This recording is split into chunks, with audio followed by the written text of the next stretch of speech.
Bom dia, boa tarde, boa noite, doutoras e doutores. Sejam bem-vindos a mais um Papo de Aprovado. Hoje, com uma convidada muito especial, que pode ser que alguns aqui já conheçam, doutora Samile Ornelas. Ela que passou aqui pelo canal por uma primeira vez para gravar um vídeo não tão bom, né? Assim, um contexto muito específico. Samile emplacou capas aí de vários jornais, Brasil afora, porque ela teve uma aprovação negada no meio do caminho, lá pela UFF. A gente vai contar essa história. Uma baita injustiça, né? Uma coisa horrível que aconteceu. Mas hoje a gente está aqui para gravar o Papo de Aprovado, que é um podcast que é para gerar inspiração, para gerar motivação para você que está estudando. E hoje é muito especial. Por quê? Porque Samile foi aprovada em outra universidade, que ela já tinha colocado a nota há algum tempo, a gente nem esperava mais, né? Ela não esperava, assim, eu estava conversando e eu tinha aberto o acesso à plataforma da AM, dando prova para ela fazer, dando direcionamento, a gente fez mentoria, a gente nem compartilhou, nem divulgou isso, inclusive, porque eu falei, cara, é o seguinte, assim, estudar, né? Vai ter o próximo Enem, aparentemente a UFF vai continuar aí desse jeito horrível, ridículo, e continuou, né? A vaga não voltou. Só que Deus é bom o tempo todo. E agora, Samile está... Você está onde mesmo, Samile? Me lembra se é a UFOP ou se é a outra. UFOB, em Barreiras, Federal do Oeste da Bahia. Sensacional, sensacional. E, doutora, vamos lá. Papo de aprovado para quem eventualmente não te conhece ainda. Então, começa dando aquela carteirada na medicina, se apresenta, fala quantos anos você tem, de onde é que você é natural, quanto tempo de cursinho, né? Desde que o seu ensino médio terminou até a hora que você entrou, você teve esse intervalo aí, e, enfim, onde é que você está no país, qual a faculdade, qual a cidade. Dá só a introdução, que depois a gente começa realmente toda a história. Porra, vai ser muita história para contar hoje. Vai lá. Tem história demais para contar. Então, gente, meu nome é Samile Ornelas, eu tenho 31 anos hoje, mas a minha história começou há muito tempo atrás com a medicina. Eu terminei o ensino médio, comecei uma outra graduação, fiz biomedicina, fiz pós-graduação, só que aquele sonho de criança que tinha lá dentro de mim nunca tinha se perdido. Então, depois que eu terminei pós, que eu já estava trabalhando, eu falei, cara, não dá. Eu gosto do que eu estou fazendo, mas não é o que eu amo. E decidi começar a estudar. E aí, eu tive que estudar sozinha. E aí, eu fui estudando, até que eu finalmente passei. Passei por uns percalços, mas deu tudo certo. E agora, finalmente, estou vivendo o sonho de criancinha. Doutora, que fantástico. E assim, para a turma que quer entender mais aí dos intervalos do tempo, etc., só para a gente já deixar isso no começo do vídeo, em que ano você se formou e terminou após? Assim, qual foi o momento que você fez? Cara, vou atrás do sonho da medicina de volta. Era que ano? Era 17, 18, 19, 20? Quando eu falei assim, é hora de voltar para a medicina, foi em 2018, no final de 2018, início de 2019, porque eu tinha decidido fazer o Enem, só para testar ali como é que eu... Porque a vida inteira eu fazia Enem, porque eu gosto de fazer o Enem. E aí eu vi que eu tirei sem estudar nada, assim, com foco para passar em medicina, eu fiquei muito próximo ali dos 700 de média. Eu falei, caramba, se eu me esforçar um pouquinho, vai dar certo. Daí eu larguei tudo que eu estava fazendo e 2019 em diante eu comecei a estudar para o Enem. Só que eu estudava sozinha, né? A gente que estuda sozinho, o processo é um pouquinho mais devagar.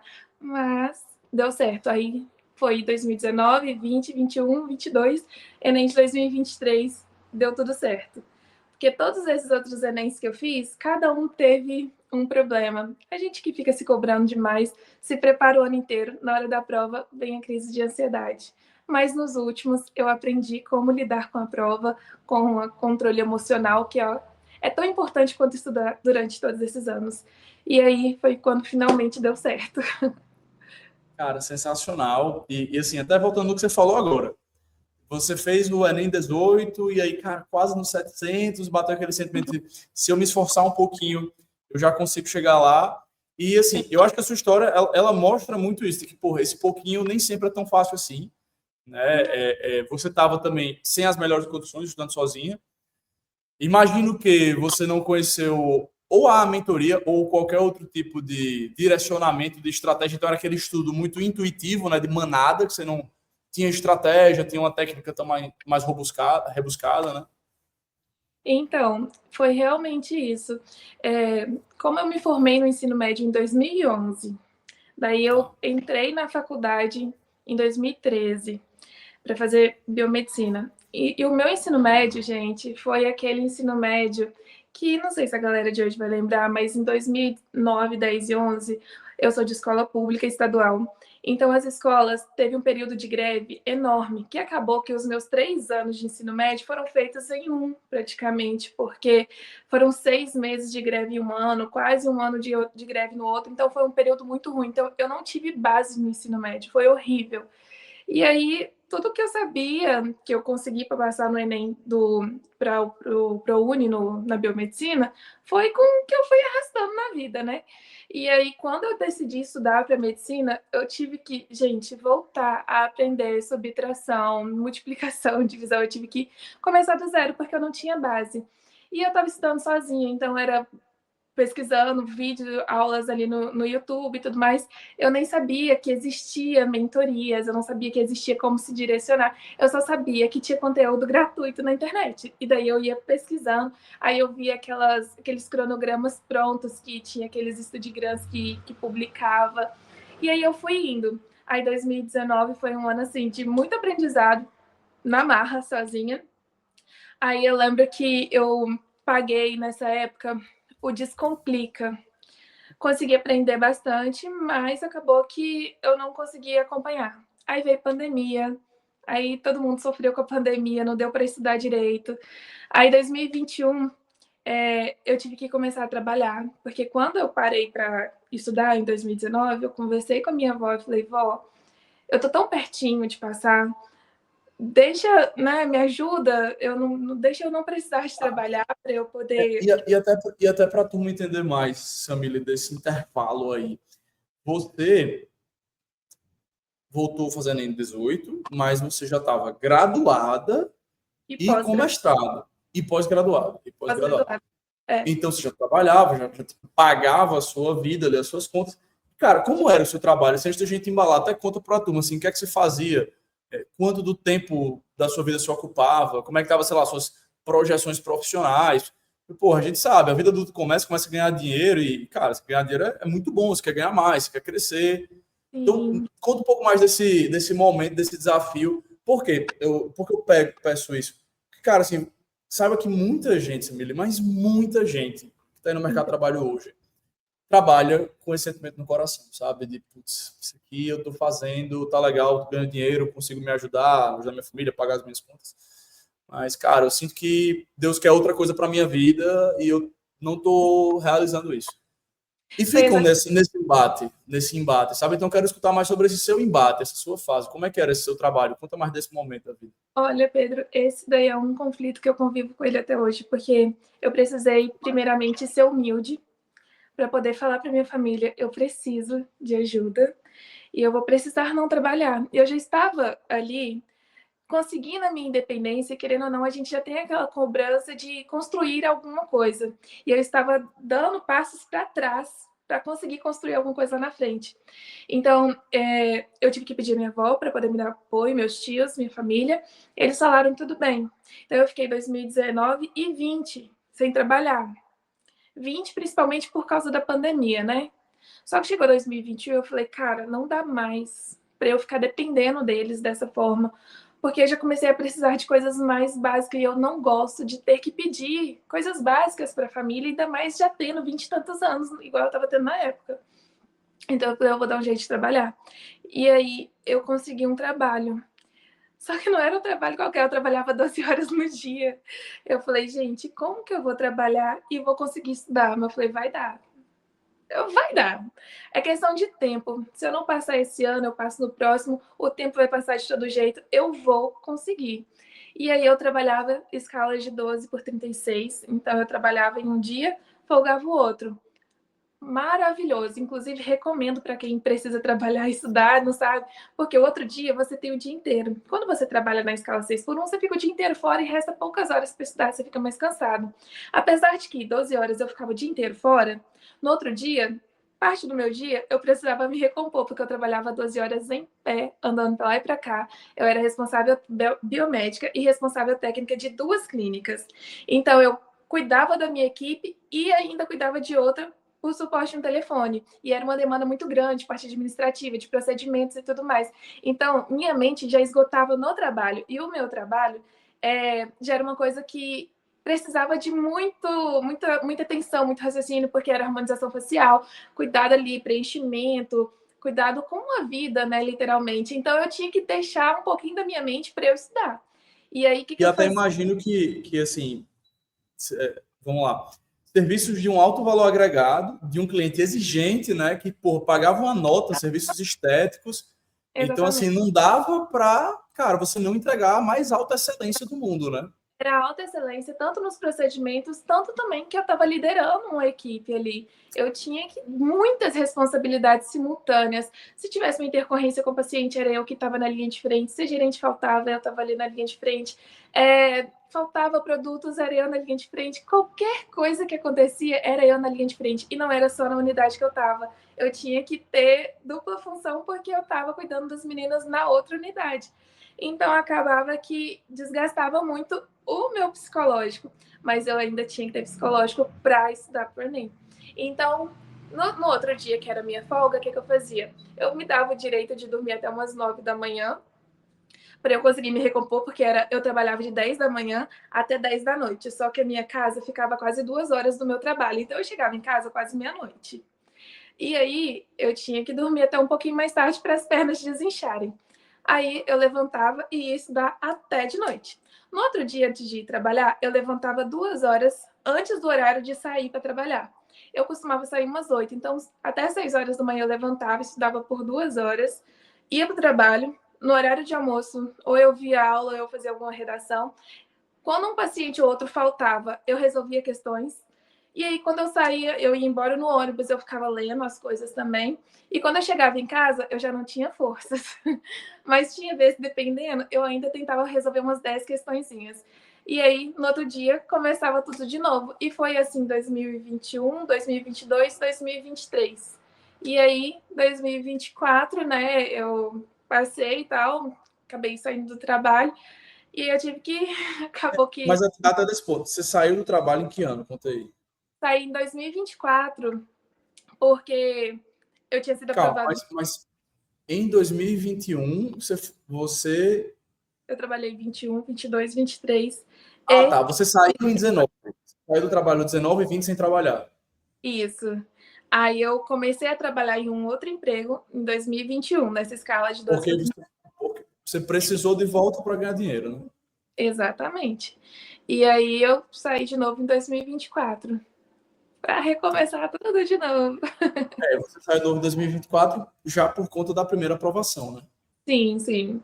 E aí, como acabou que teve esse percurso todo aí com a UF, eu acabei ficando sem trabalhar e dediquei a fazer o Enem de novo. E aí, Tá. graças a Deus, passei de novo. Vamos lá, só para a gente ir colhendo mais da história. Em 21, você volta a trabalhar, mas já o E, trabalho que tipo, era menos pesado do que o primeiro trabalho que você tinha anteriormente, né? olha, era a mesma função, né? Porque quando sempre foi como biomédica. Inclusive, quando eu decidi a sentar e estudar para medicina no final de 2018 para 2019, eu trabalhava por minha conta, eu já tinha meus pacientes, a minha salinha, então eu tive que ter, sabe, um pensamento Não, muito, então, porque foi um é, passo muito atrás que eu tive que dar, sabe? Foi mas um você já estava passo até muito bem grande. melhor, né? Mas você Sim, é estava ganhando aquela já coisa, bem né? Você melhor. dá 2 passos para trás para dar um salto grande lá na frente. Então, eu só tinha a visão que uma hora lá na frente ia compensar. Nossa, parabéns, Samir, parabéns pela coragem. Muita coragem. E, nossa, muito legal.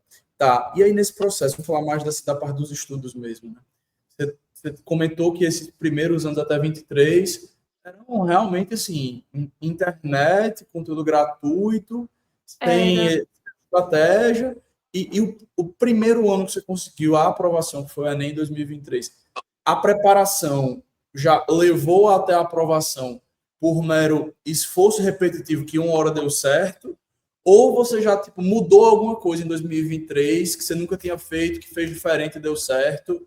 Conta sobre esse primeiro ano da primeira aprovação. O que é que aconteceu ali? Olha, a partir desse ano aí, já teve a virada de chave de estudar assim, por questões. Resolver a questão e focar nas minhas deficiências.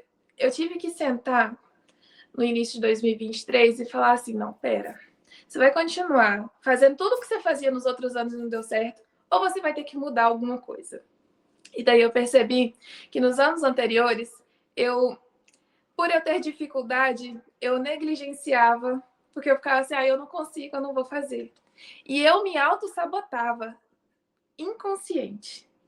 Depois de uma análise muito sincera sobre mim mesma, eu tive que reconhecer que os outros anos, por mais que teve N fatores que me atrapalhavam, mas eu mesma era minha maior inimiga, porque eu olhava uma questão de matemática, porque matemática e física são minhas maiores dificuldades. Eu olhava e falava assim, eu não sei fazer isso, vou pular. Aí eu ia lá para biologia, química, que era minha zona de conforto, humanas, linguagens, que eu ficava assim, aí meu ego aumentava, não, tá tudo certo. Aquela falsa sensação de que eu estava indo bem. Aí eu ia bem ali na prova do primeiro dia, por quê? Era muito tranquilo, minha zona de conforto. Aí chegava a prova do segundo dia, eu não acertava nem metade de cada área do conhecimento. E aí eu tive que ser sincera comigo. Falei assim, se você não enfrentar quem é a sua dificuldade, você vai continuar no mesmo lugar. E aí foi quando eu falei, tá na hora de aprender matemática de verdade e enfrentar a física de verdade. E aí eu comecei a aprofundar um pouco mais e comecei a ir diferente com as questões. E outra coisa, eu lia, eu fazia questão, errava, porque eu sabia que eu ia errar, porque eu já desistia logo de cara, porque eu falava, essa que eu não sei, vou chutar. Aí eu lia a resolução e falava, tá, era isso. Aí caía de novo, eu sabia fazer? Não, porque eu só lia a resolução, eu não entendia, eu não aprofundava para entender qual era o raciocínio que eu precisava ter para entender que era aquilo ali que estava cobrando. Porque eu olhava e falava, gente, para onde que eu começo a resolver isso aqui? Então, enquanto eu não mudei essa postura comigo mesma, eu podia fazer o que for, eu podia estar no cursinho melhor que existe, eu podia estar fazendo o que for. Se eu não mudasse a minha própria postura, não ia adiantar nada. E foi quando eu mudei essa chave dentro de mim, resolvi lidar comigo mesma, aí as coisas fluíram. Cara, que fantástico escutar isso de você, assim, porque, turma, na hora que você vive esse processo de autoconhecimento, né, de assim, autoanálise, é que a evolução acontece. Eu adoro falar que a jornada para aprovação em medicina é puramente um jogo mental e é como se a gente estivesse sendo preparado mentalmente, porque se a gente não faz esse exercício antes da medicina, cara, é muito ruim. E você, especialmente em particulares, com concorrência um pouco mais baixa, você vê muitos alunos que estão na turma, que estão cursando, e, cara, eles não estão mentalmente preparados para o curso porque eles não passaram por isso. E aí, qualquer coisinha pequena, você tá maluco, você já tá, o mundo é horrível, você não aguenta a pressão. E você tem que se dar essa pressão de se botar na parede e fazer, cara, eu vou enfrentar isso, porque na medicina não vai ter opção, você vai ter que enfrentar. Aí o professor vai, assim, cara, detonar você na frente de todo mundo, você vai errar no atendimento, você vai passar por situações horríveis. Então você tem que estar muito preparado antes. E todo vestibulando que vem aqui, que passa aqui no Papo de Aprovado, conta essa história, sabe? Então, assim, você que está em casa vendo esse episódio, bota isso na cabeça, vai acelerar muito a sua jornada. No final do dia, o mentor, a figura do mentor que a gente tem aqui na mentoria, ele é treinado justamente para isso, né? Para que ele seja esse provocador, essa pessoa provocadora, que faz as perguntas que você precisa se fazer, se você não se faz, porque na hora que você responde essas perguntas, destrava essas perguntas, porra, a evolução acontece. Então, cara, que legal, Samir, saber disso, de verdade, assim. E o legal é que, assim, eu tive a sorte de ter percebido isso por mim mesma, né? Tem gente que fica por anos aí se arrastando, tentando culpar outras coisas, achando outros problemas, sendo que, na verdade, é você encarar você mesmo. Eu acho que eu até falo com umas amigas minhas, nós somos nossos próprios heróis e os nossos próprios inimigos. Quando eu levanto e decido lutar contra aquele coisa ali que está me desafiando, eu fui a minha própria heroína, porque eu enfrentei. Mas quando eu desisto e falo, ai, deixa pra lá, eu mesma me derrotei. Eu acho que não tem sentimento maior de fracasso quando é você mesma perdendo para você. Quando é os outros, você não controla, mas você controla. Você tem o poder de escolher levantar e fazer o que tem que ser feito, ou simplesmente deixar a vida decidir por você. E eu nunca vou deixar que as coisas simplesmente decidam por mim. Tem coisas que eu não controlo, que foi o que aconteceu. Mas o que eu consigo controlar, o que está nas minhas mãos, é levantar e fazer. O tempo vai passar, as coisas vão acontecer, mas se você quer, você tem que levantar e fazer. Porque se você não levanta e fazer, você não quer. Você só acha que você quer. Fantástico. Muito obrigado. E doutora Samile, vamos lá, assim, uma vez que você conseguiu fazer essa virada de chave, teve um ano que você realmente conheceu o conteúdo, que você foi nos seus erros, nas suas fragilidades, aprendeu, chegou na prova, passou. Aí, conta mais dessa etapa, porque assim, acho que é aqui que a história vai ganhando um enredo muito maluco. A sua primeira aprovação foi em que faculdade? Como é que a coisa foi se desenrolando? Eu sei que a galera que está aqui nesse vídeo quer entender essa história, até chegar agora na UFOB, mas entender como é que foi essa loucura da UFF no meio disso. Então, conta aí, era em 2023, dali em diante, o que aconteceu, cara? Em 2023, fiz a prova. Eu fui para a prova com zero confiança. Acho que todo mundo que passa vai para a prova sem confiança nenhuma. Eu acho que esse é o primeiro sinal da aprovação. E, inclusive, Pedro, todos os outros anos eu fiquei muito pilhada para fazer a prova. Então, 2020, não vou nem contar o Enem de 2020, que eu acho que foi um lapso no tempo de todo mundo, porque aquele ano foi muito estranho. Mas, assim, 21 e 22, que eu estava me sentindo mais confiante para a prova, eu estava tão nervosa com a pressão de ter que passar. Falei, cara, eu tenho que conseguir, que eu tive crises de ansiedade no meio da prova e não deu tempo de acabar a prova.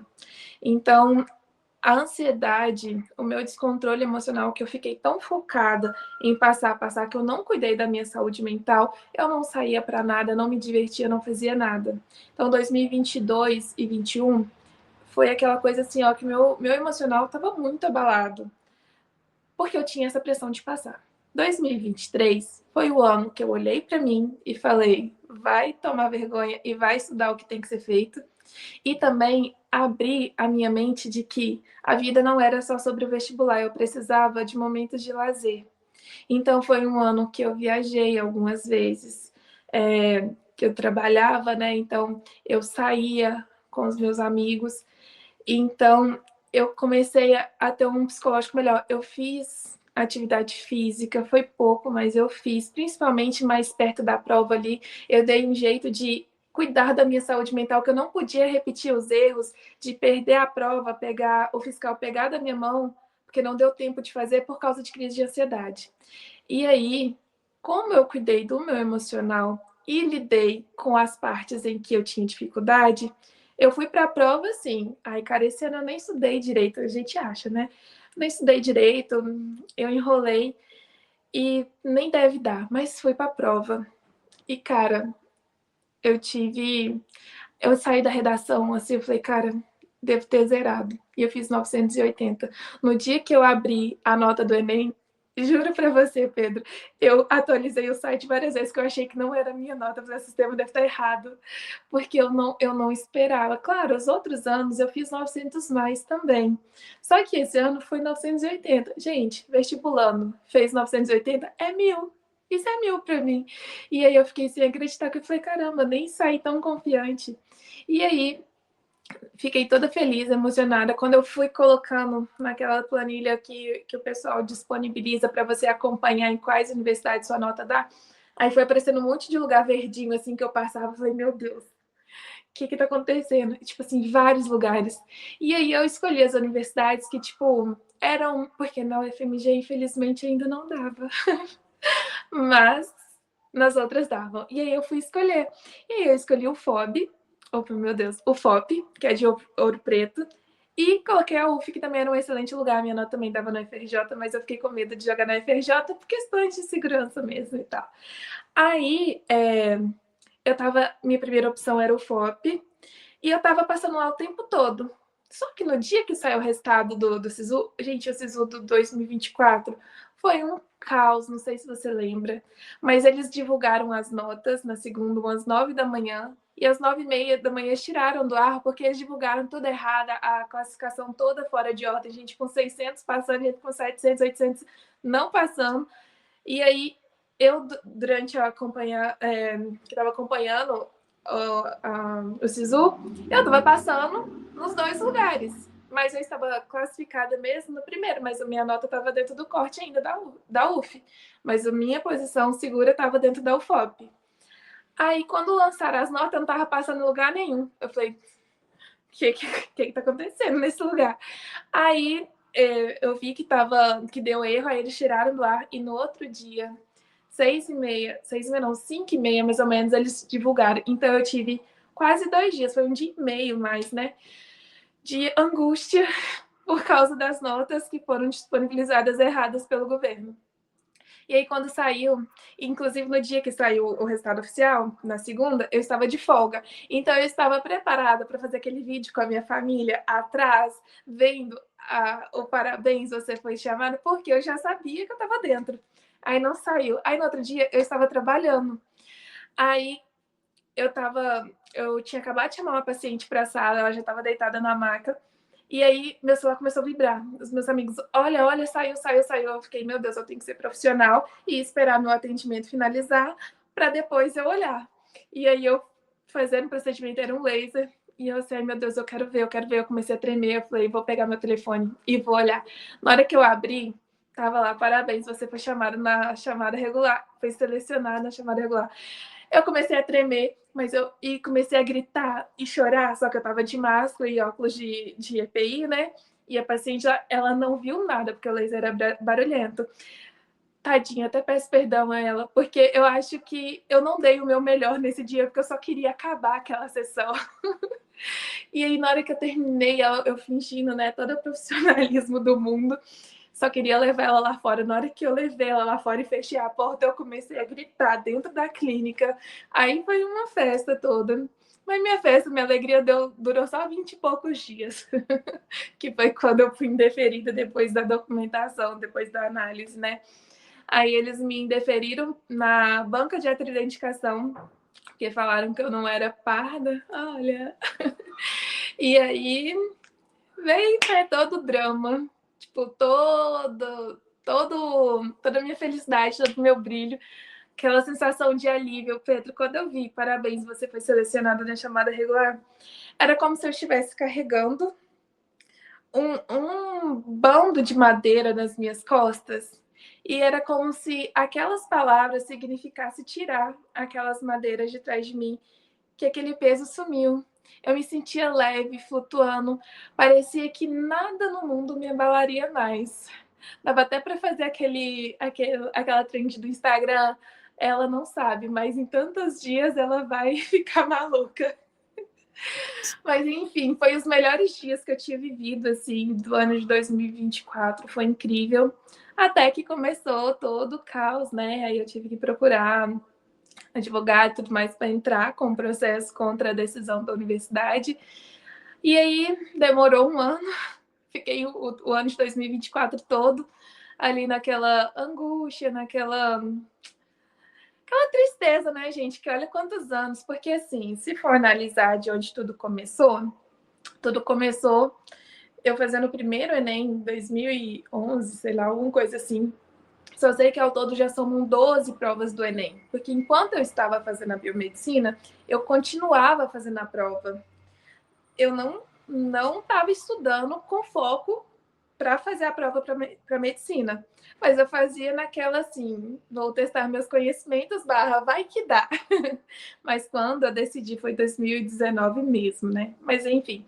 Então foram muitos anos a gente tentando, buscando, para do nada alguém vir e tirar de você como se fosse tirando um doce de uma criança. Então é muito frustrante. Mas é aquilo que eu disse, né, no início. Se você quer muito uma coisa, você levanta e faz. Então, o resultado final de indeferimento foi 4 de março, né, de 2024.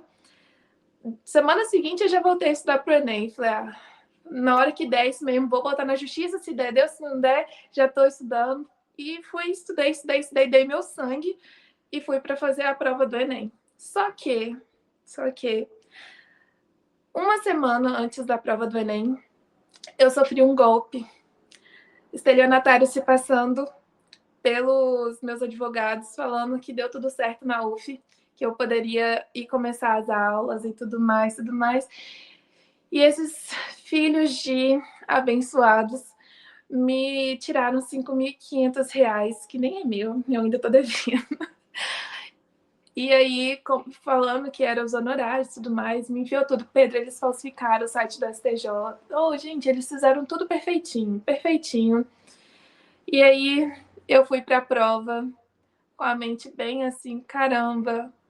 E aí, entre uma prova e a outra, a minha mãe caiu no banheiro da minha casa e quebrou a coluna. E aí, eu fiquei entre um domingo e outro, ali super preocupada com ela. Então, eu fui fazer o Enem do ano passado com a mente chateada com a frustração de ter sido enganada, porque aconteceu muita coisa dentro disso. Aí a minha mãe, sabe, o risco de ficar paraplégica, o médico falou que ela passou milímetros dela ficar sem poder movimentar. Então eu tava com a cabeça daquele jeito. Mas eu só tinha aquela oportunidade de dar o meu melhor.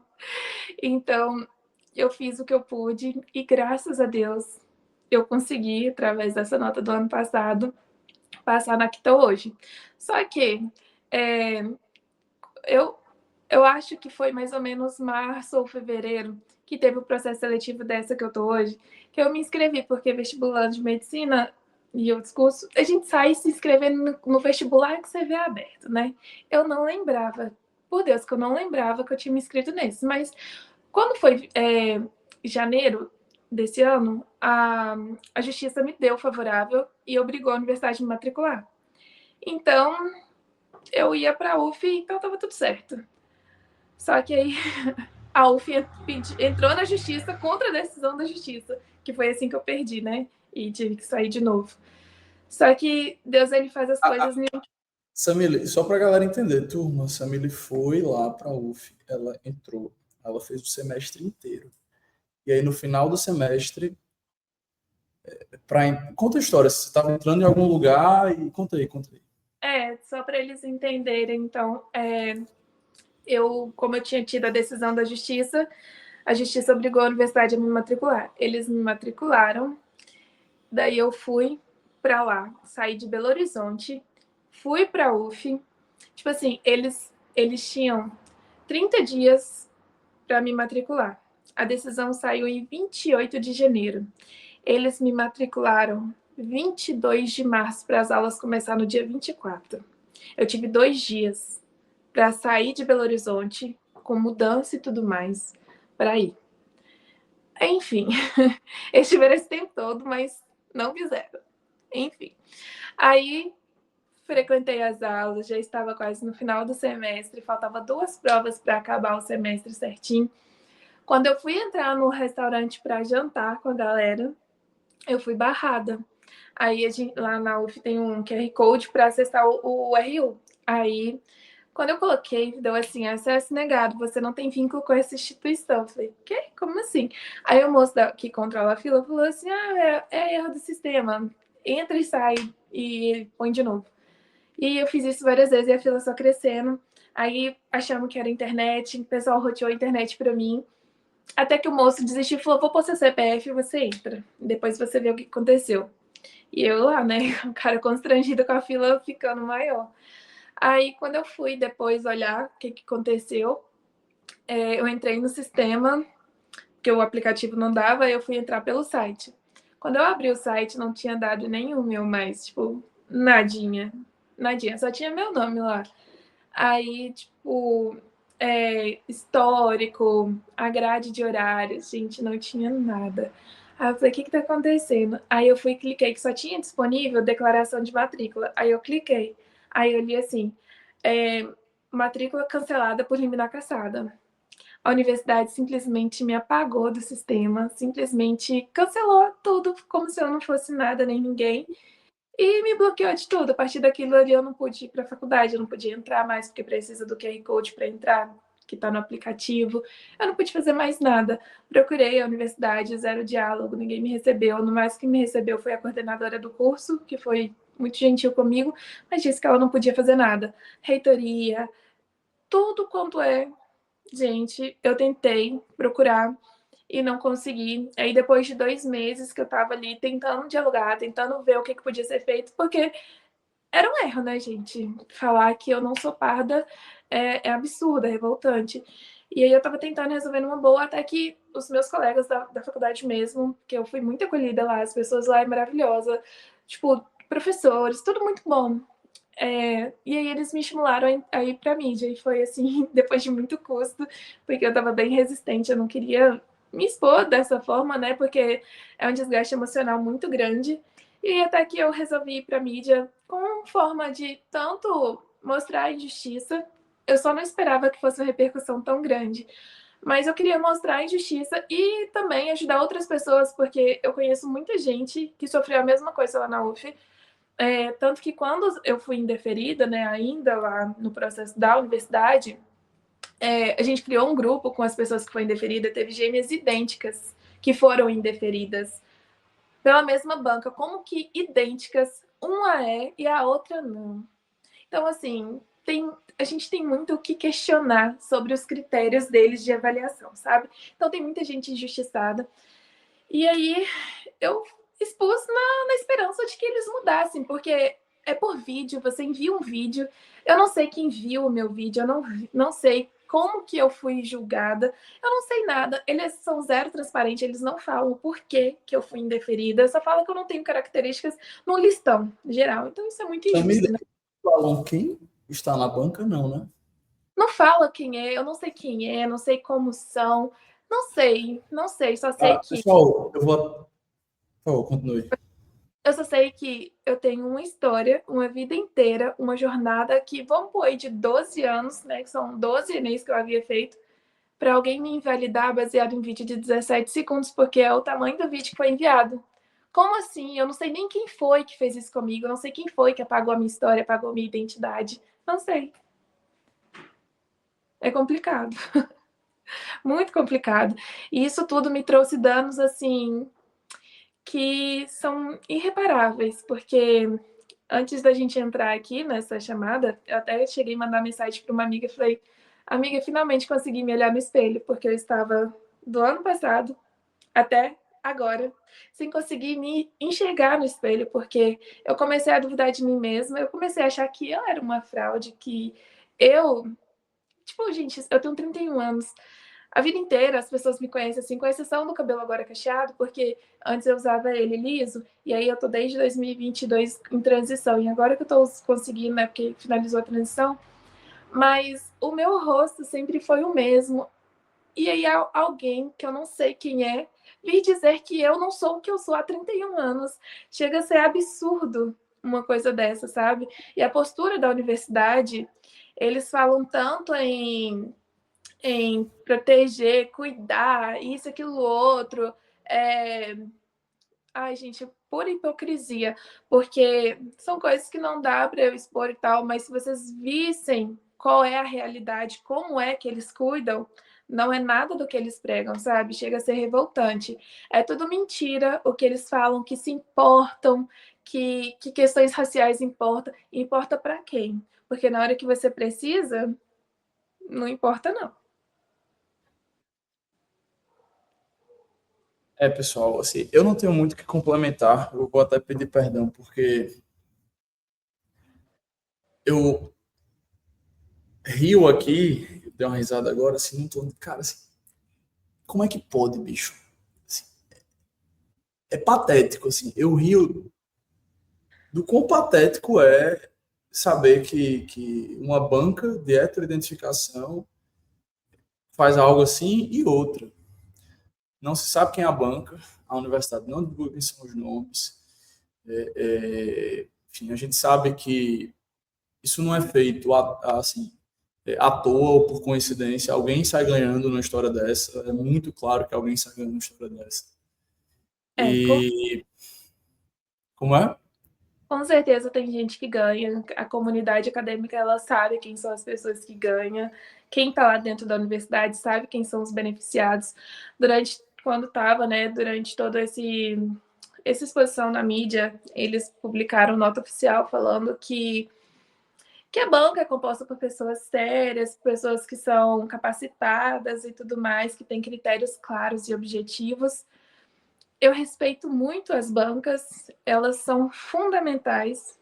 No entanto, a gente precisa questionar essa em específico, porque é de conhecimento de toda a comunidade acadêmica lá da UF que existem pessoas brancas, loiras, do olho claro, ocupando a vaga, que foram aprovadas pela mesma banca que me eliminou.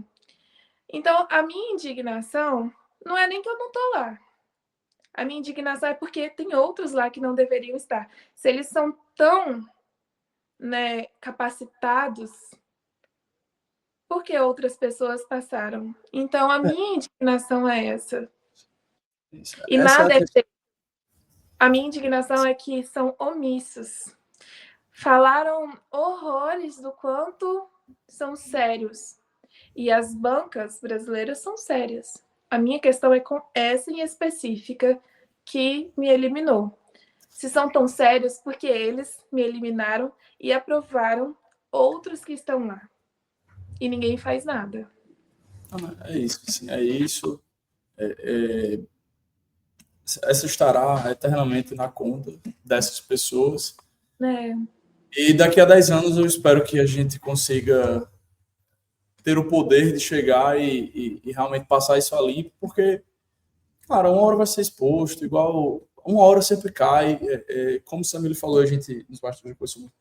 São tantos casos, sabe? São tantas pessoas que passaram pela situação de Samir, especificamente na UFF, mas também em outras faculdades que a gente vai descobrindo, mas a UFF se desponta muito, que com certeza, assim, é uma questão dessa turma entrar na graduação como Samir está em outra, se formar, a gente sabe que uma hora, assim, vão voltar. A verdade sempre prevalece em algum momento, e assim, O essas que tranquiliza, Pedro, é que, tipo assim, a minha parte eu fiz de expor que algo de errado acontece. A justiça de Deus, ela não falha. Tanto é que Deus me trouxe para minha vaga de novo. Eu ia cursar medicina, não importa onde, nem quando. Eu só sabia que era o que ia acontecer. Então, assim, as pessoas que estão envolvidas em que me tiraram essa vaga, eu só desejo que Deus abençoe a vida delas, mas a vida, ela por si só, ela mostra o que tem que ser visto. Então, uma hora ou outra, elas vão lembrar. O que está acontecendo comigo hoje é saldo do que eu fiz lá no passado. Então, a justiça divina era tudo que eu queria. E a justiça divina aconteceu. Eu estou aqui agora, estou feliz. As pessoas ainda não sabem que eu estou aqui. Então, vocês são os primeiros a saberem que eu estou cursando. Agora já é outubro, né? Mas eu estou aqui. Eu fui aprovada no final de agosto, mas eu só comecei mesmo no início de setembro. Então, eu fiquei, nesses últimos meses aí agora, últimas semanas, eu fiquei totalmente afastada de rede social. Eu precisei, sabe aquela hora que você tem que voltar para o seu centro? Eu precisei voltar para o meu centro para me recompor e poder me dedicar para a universidade, né? Porque acabou que bagunçou um pouco meu psicológico isso tudo. Foi uma onda muito grande que eu não esperava. Eu nunca fui de me expor na internet. Mal postava alguma coisa no Instagram. E aí, do nada, eu estava tendo 3 milhões de acessos no meu perfil, milhões de mensagens. Assim, meus vídeos o meu vídeo chegou a 1 milhão em menos de 24 horas, assim, quando eu publiquei pela primeira vez. Então, foi um boom que eu não esperava. Então, eu assustei, eu tive que me recompor. Precisei iniciar acompanhamento psicológico, psiquiátrico, porque foi uma coisa muito pesada, gente. Quem não faz terapia, quem é vestibulando, pelo amor de Deus, faça terapia, faz parte do processo para vocês ficarem mais fortes. E aí, agora, eu já estou bem, tanto é que eu já estou aparecendo de novo. E tô firme aqui na faculdade, já fiz várias provas, já estamos quase indo pro final do semestre e estamos fluindo. Se Deus quiser, daqui 6 aninhos, ó, vocês estão convidados para o meu baile de formatura e vai dar tudo certo. Isso daí vai ser só uma Amém. página. E assim, serviu, Amém. amém. Serviu também para para a gente abrir uma discussão sobre esse assunto, né? É uma pauta importante a ser discutida. As cotas estão E que, na prática, até, como a gente fala, não tem um porta-voz, assim. Tipo, você vê que as pessoas... Você passou muito tempo até ter a coragem de falar. As pessoas que passam por isso normalmente têm muito medo de falar, porque, cara, a situação do não é como você disse, ela é constrangedora. Você passa a duvidar de si próprio. Então, assim, Foi. cara, é sério, é uma questão psicologicamente tão pesada que, sério, parabéns por toda a força que você teve que reunir e, e levar isso para frente. E, assim, outros, você vestibulando, que também já passou por algo assim, pô, deixa seu comentário aqui. É assim, eu quero realmente entrevistar cada um no Papo de Aprovado, porque você é um aprovado, tá falando com o Samir, cara. Engraçado, vai gravar o Papo de Aprovado agora, mas o último episódio já foi o Papo de Aprovado, você já estava aprovado na UFF, na UFLA. Então, assim, contem com a mentoria, tá? Para a gente ajudar a divulgar isso. Eu acho que isso é muito importante, tá? Samir recebeu muitos casos, a gente estava até tentando montar um grupo para reunir, procurar um advogado pro bono que presta serviço gratuitamente. Então, assim, a gente quer ajudar essas pessoas, a gente quer ajudar se você também passou por isso. Tá? O que eu vou tentar o máximo de conter aqui para não me empolgar nessa pauta e verbalizar tudo que eu penso. Mas a questão é, a gente paga muito caro em impostos para o serviço desses impostos já sendo mal entregue, ser tão mal entregue com injustiças. Eu acho que o brasileiro aprendeu a aguentar ineficiências, acabam sendo um pouco inerentes ao serviço público. Mas injustiças, eu acho que passa um pouco a barreira da moralidade, assim, do que a gente é capaz de aguentar.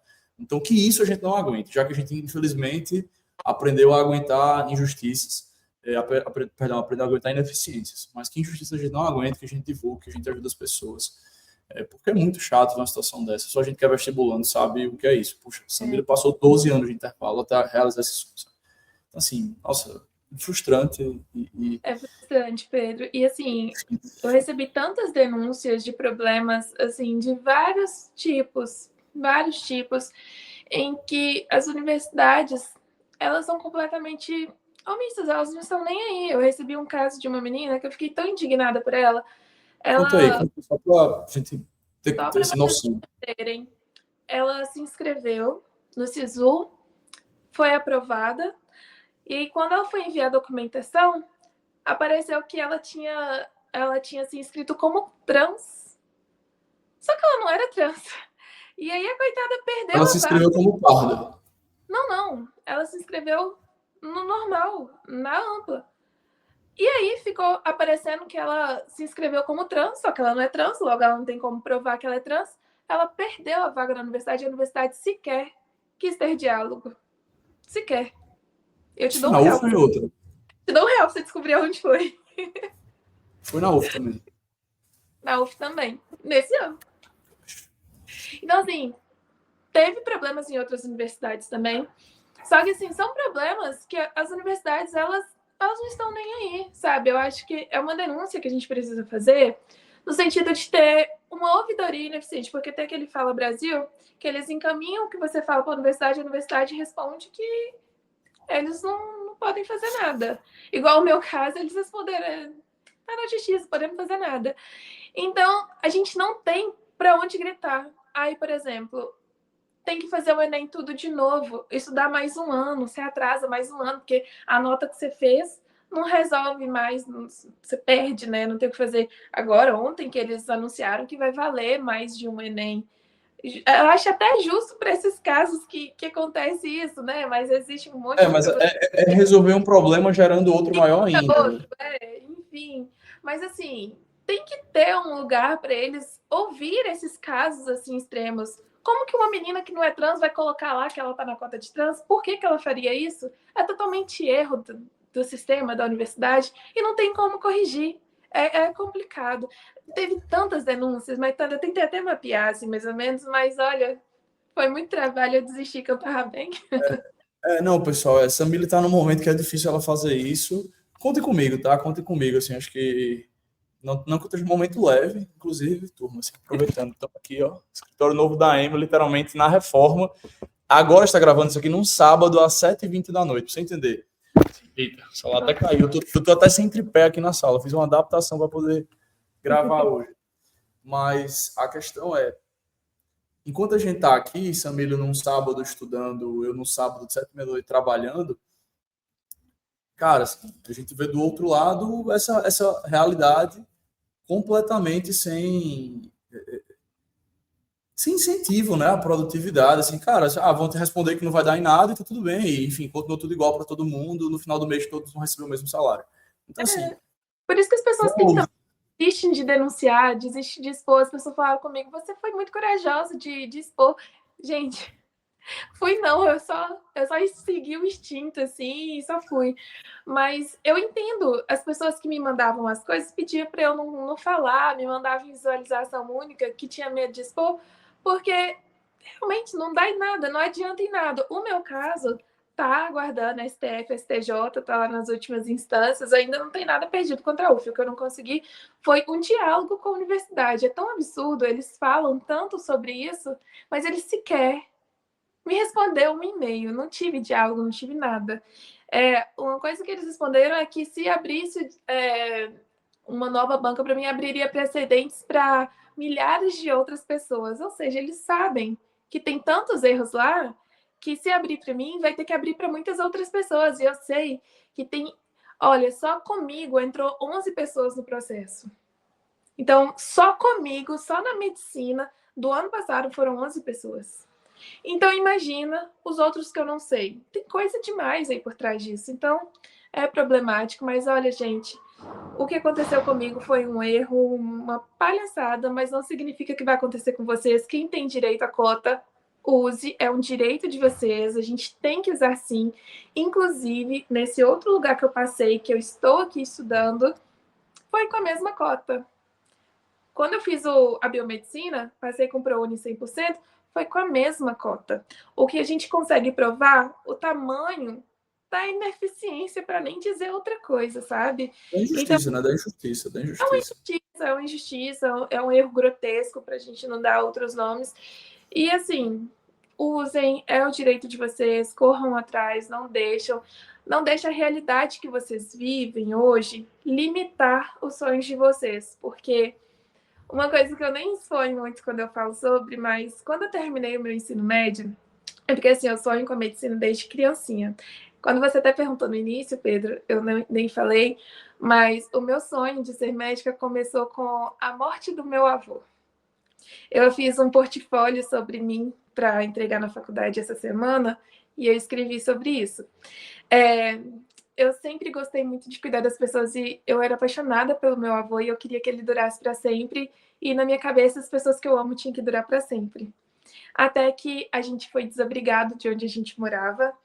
E aí ele faleceu por causa disso. Ele teve umas paradas cardíacas no meio da viagem, terminou de chegar na casa que eu morava, ficou 2 dias e uma noite e acabou infartando de novo e faleceu. E ele faleceu por causa do infarto, né? Então eu escutava os meus tios falando sobre isso e eu fiquei assim, eu quero ser médica e eu quero ser cardiologista. Então, eu tinha 6 anos na época. E aí eu falava, e porque eles falavam que ele tinha morrido porque a gente morava na roça e aí a gente não tinha atendimento médico. Se ele tivesse tido acompanhamento, ele talvez não teria tido esse problema. Aí eu fiquei, cara, nunca mais vou deixar ninguém perto de mim morrer por falta de um atendimento, por falta de alguém olhar. Tanto que esse é um dos meus objetivos de vida, depois que eu me formar, quero atender em regiões em que não tem acesso à saúde de qualidade. É parte, assim, da minha vida. E aí eu decidi que eu ia ser isso. Até que, né, se envolvi um pouco mais, amadureci essas ideias e há uns anos atrás eu decidi que eu quero ser cirurgiã cardiovascular. E a vida inteira eu, sabe, sonho com isso. E aí, quando eu estava no ensino médio e tal, eu já falava que eu queria ser, só que a minha realidade era uma realidade, assim, que não me permitia sonhar muito, né? Porque medicina era uma coisa de quem pagava cursinho alto e gente com dinheiro. Então a gente cresce sabendo que não é pra gente. Tanto que quando eu acabei meu ensino médio, a minha avó falou pra mim: agora você tem que arrumar um emprego. Leva seu currículo lá no supermercado, que eles estão contratando. Pedro, aquilo fez um eco dentro de mim. Mas fez um eco que eu falei, caramba, gente, com todo respeito e admiração para quem é caixa de supermercado, coisas assim, tá? Não é diminuindo a profissão, mas eu fiquei assim, cara, como eu vou aceitar e entregar um currículo para ser caixa de supermercado, sendo que eu sei que se eu me esforçar, eu posso me mudar essa realidade, eu não preciso aceitar ser só isso. Eu posso conseguir ir além disso, porque todo mundo no meu meio social, o máximo que fazia era terminar o ensino médio. E eu nunca me vi só naquilo dali.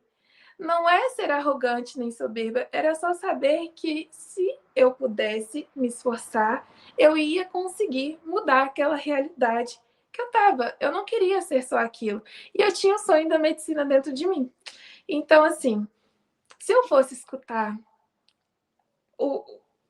quem estava ao meu redor e fosse aceitar viver no que todo mundo ali estava aceitando viver, porque é meio que uma questão, muitas vezes é falta de opção, mas muitas vezes é falta é aceitar mesmo. Eu não tinha opção, mas eu também não quis aceitar.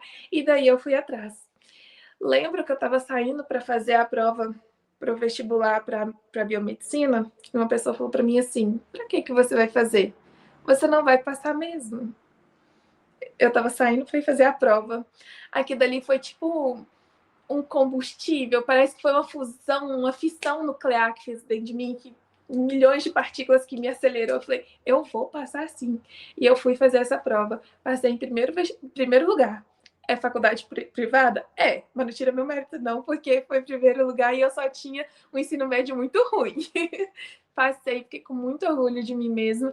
E dali em diante, eu não parei.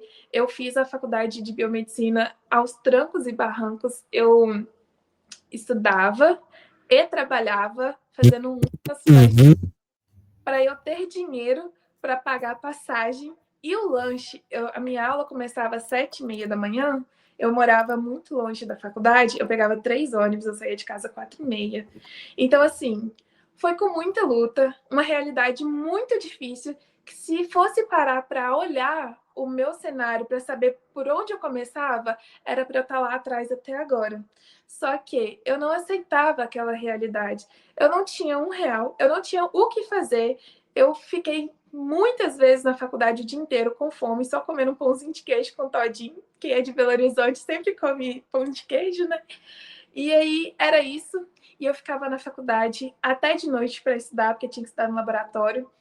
Até que, quando eu estava no 5º período, eu consegui um estágio que pagava uma bolsa de R$ 600, mas eu tinha que pagar a passagem e o lanche. Então, os R$ 600 era só para, tipo assim, eu pagava para trabalhar, em resumo da ópera, mas eu estava podendo pagar o meu transporte e pagar o meu lanchinho.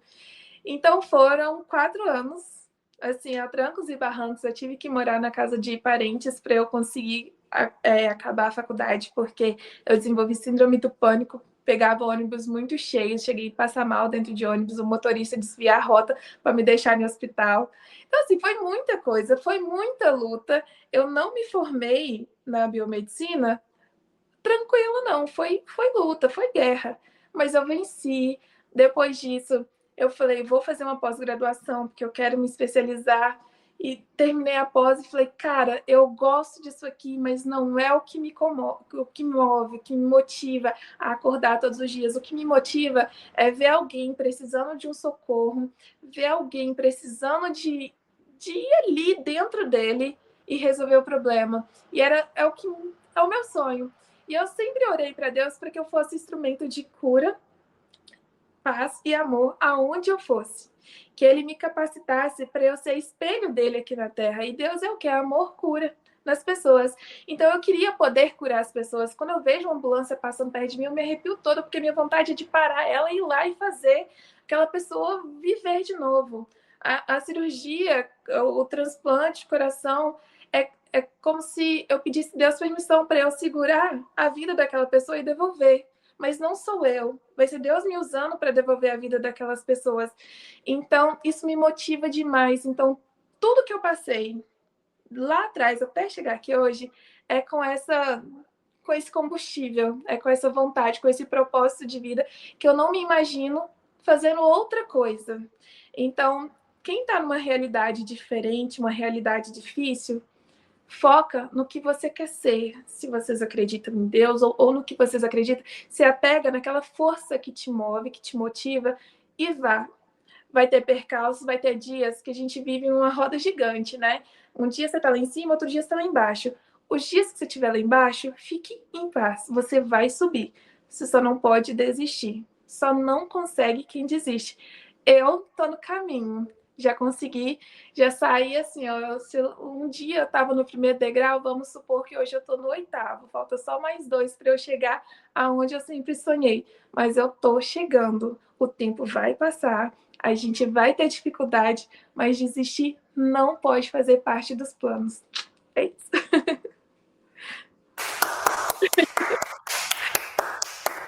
Caraca, sério. Obrigado, Samília.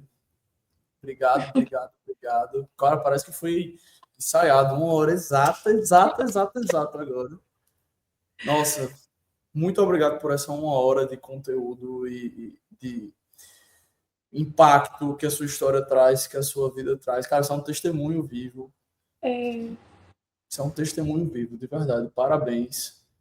Tava agora falar e pensando, cara, a gente tem que fazer um livro da sua história. A gente tem que fazer esse livro sair, a gente tem que fazer esse livro acontecer. Pedro, isso Trabalharei em prol disso. É só a superfície, assim, a gente não consegue falar muito, mas tem muita coisa por trás, exige muita resiliência.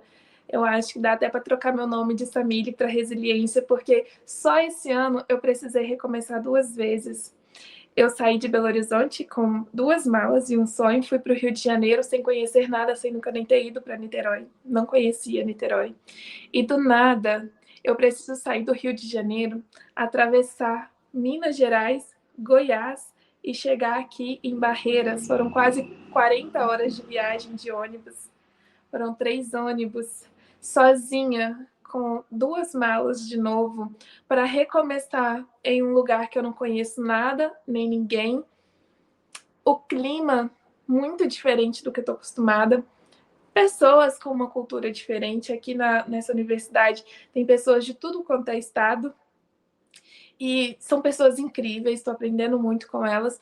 Só que eu tive que recomeçar tudo de novo pela 2ª vez somente esse ano. Fora todas as outras coisas, né? Eu tive perdas muito grandes. Eu perdi o meu pai esse ano, perdi a minha avó em dezembro do ano passado.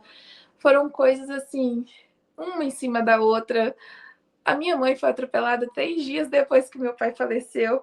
Então, assim, gente, foram coisas que não dá para explicar. Você só precisa ser forte, respirar, que vai passar. Não tem nada nessa vida que não passe. Assim como as coisas boas passam, as coisas ruins também passam. Então, é ficar calma, acreditar que vai dar tudo certo. Uma hora dá.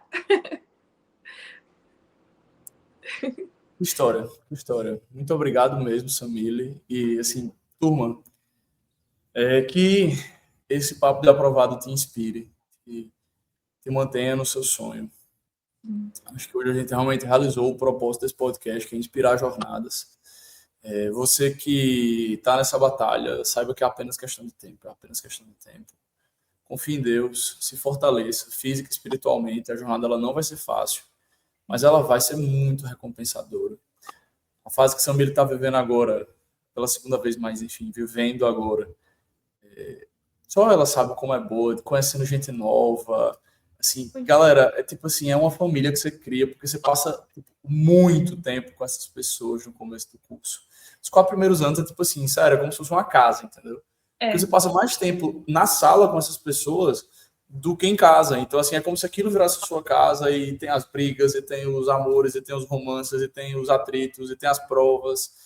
O curso de medicina é completamente fantástico, Não pude terminar o meu por uma decisão em prol da mentoria, mas vivi 4 anos dele, então, assim, entendo de cabo a rabo porra, sinto muita falta, sinto muita saudade, assim. Quem se forma também sente, sabe? É uma coisa que só sabe quem vive. Então, não larguem esse sonho. É isso. Não larguem esse sonho. E agora, para finalizarmos finalmente, doutoras e doutores, sigam o Samilo no Instagram. Samilo, fala como é que a turma te encontra nas redes sociais. É só @samilhornelas. Como é que é lá? Diz aí. Tá, @SamilioC. Eu tava fugindo do Instagram esses últimos tempos, mas eu vou voltar agora. Eu vou começar a publicar minha rotina, porque tem muita gente me pedindo para eu contar um pouco como é que o meu dia a dia, quais são os desafios. Porque, gente, ser estudante, morando fora, sozinha e ainda sendo baixa renda, olha, eu vou falar para vocês, não tem. É difícil demais. Então, dá para se inspirar um pouquinho. Então, eu vou começar a Doutora, contar pouco a pouco, vai ser tranquilo, vai ser bom, vai ser leve, vai dar tudo certo. com certeza. E assim, para finalizarmos mesmo agora, compartilhar aqui para o público, já falei para a Samile, mas também vocês que estão vendo esse episódio, né, vão me ajudar com isso. Quero muito trazer a Samile para a M como mentora. Assim, falem com Samile no Instagram. Samile, você já virou mentora na M? Samile, a M é muito top. Sempre quem está no começo do curso da medicina fica um pouco preocupado. Nossa, será que eu dou conta, etc. Será que eu consigo ser mentor? Mas a mentoria existe justamente para isso, porque a gente treina o mentor, capacita da plataforma, da tecnologia, dá o cursinho, enfim, dá as mentorias coletivas comigo. Né? Então, assim, me ajudem a fazer Samile topar ser mentora. A nossa próxima turma vem no final do ano, se Deus quiser, ela estará nela. E, cara, acho que é isso. Não tenho mais nada para dizer. Só a Samile te aguarda aqui na M, se Deus quiser. Tá? Acho que não à toa, esse é o primeiro vídeo. Primeiro não, gravei um vídeo da obra, mas é o primeiro vídeo com a sala pronta já. Primeiro papo de aprovado que eu gravo nessa sala, assim, nesse formato, gravando. Que chique! Exatamente, você está inaugurando a nossa sala nova. Em breve vai ter vídeo no canal, pessoal, com a sala. Vocês conheceram a sala pronta já. Eu venho aqui no meio da obra para mostrar a obra acontecendo. Então, assim, cara, que alegria terminar esse sábado às 7h40 da noite dessa forma. Obrigadão, Samília. Obrigadão mesmo. Eu que Bons agradeço. estudos por aí e conto com a gente. Obrigada. Pedro, olha, muito obrigada por todo o carinho e apoio que você teve comigo desde quando começou todo o meu caos aqui. Foi muito importante para mim esse apoio. Você fez parte do combustível que eu precisava para levantar de novo, porque tem dias que a gente tem que dar uma descidinha, mas com pessoas boas do lado a gente consegue subir de novo, e você fez parte disso. Eu sou muito grata por você ter aparecido, então muito obrigada por tudo que fez e ainda faz. Só um Deus abençoe. instrumento dele. Sim, com Amém, certeza. amém, amém. Fui só um instrumento dele e até aproveito também para assim, agradecer e parabenizar. Nunca esqueço de William Douglas, o advogado que eu nem sei por que eu segui no Instagram, mas eu acho que assim, talvez o Instagram me recomendou porque ele é um cara das causas perdidas. Ele me ajudou bastante. Ele, ele divulga várias causas perdidas, ele divulga várias incoerências desse sistema que a gente vê no Brasil hoje. E talvez por isso o Instagram me mandou. Eu tento até me segurar na medida que eu posso, porque, enfim, no Brasil que a gente vive hoje é até um pouco arriscado esse tipo de coisa. E além de ser arriscado por N razões, enfim, é um momento, na mentoria dá muito trabalho, é isso que a gente está falando, assim, tanta coisa acontecendo. Mas por alguma razão eu sigo o William Douglas. O William Douglas foi a conta que me fez descobrir o caso do Samile. E talvez acho que uma das primeiras grandes contas, né, que assim, divulgou muito o caso. Foi ele que começou a divulgação do meu caso junto com a Beatriz do Partitude. Eu fiz uma mobilização muito grande, enchendo o saco dele para ele ver e me notar e a gente conseguir passar a minha história para ele. Ele que bom. Mobilizou e tal e me ajudou bastante. Deus abençoe a vida dele. Deus abençoe a vida dele. Sigam ele no Instagram para apoiá-lo. Ele é essa pessoa bem, assim, sem papas na língua, mas também super respeitoso, assim, não chega, sabe? Ele é bom não é aquele... Ele é bom para criar uma opinião sobre as coisas, ele te dá uns argumentos muito bons. Perfeito, ele tem isso. Sobre as coisas. Eu acho fundamental a gente fazer. Exato, e de uma forma muito embasada, sabe, pessoal? Não é aquela coisa reativa, não é aquela coisa, sabe, do grito. Não, ele é um advogado técnico. Ele expõe incoerências que você olha e faz, pô, não tem como defender. Sabe? Porque a gente acaba vendo no Brasil a defesa do indefensável. Assim, é algo muito comum no Brasil hoje. E a gente não pode ser assim, tá? A gente tem que ser muito coerente. Então, que assim sejamos. Samílio, muito obrigado. E, pessoal, é isso. Assim, esse episódio foi muito foda. Estou muito feliz de ter gravado isso. E estarei mais feliz ainda quando a Samílio estiver aqui como mentora. Estamos quase lá, tá? Estamos quase lá. Em dezembro vem a próxima turma. Se Deus quiser, ela estará aqui. Amém. Então é isso.